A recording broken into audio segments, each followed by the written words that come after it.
ఈ మానవాళి ఎందుకు నశించిపోతున్నదంటే నిజమైన నామంలో రక్షణ ఉందని తెలియక, సరైన జ్ఞానము లేక చెట్లలో పుట్టలలో తర్వాత విగ్రహాలలో వీటిలో రక్షణ ఉందనేసి వారు ప్రయాసపడి వారి ప్రయాసమును వ్యర్థం చేసుకొని వారి యొక్క ఆత్మలను వారే నశింప చేసుకుంటున్నారు.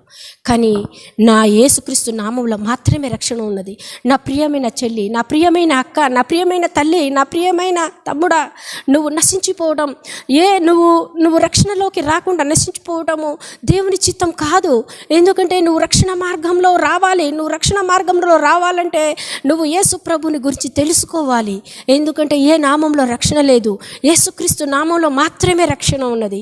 ఆయన నామంలో మాత్రమే జీవం ఉన్నది. ఆయన నామంలో మాత్రమే నిత్య రాజ్యంలో వారసత్వం ఉన్నది. ఇట్టి వాక్యమును దేవుడు దీవించునుగాక. ఆమేన్.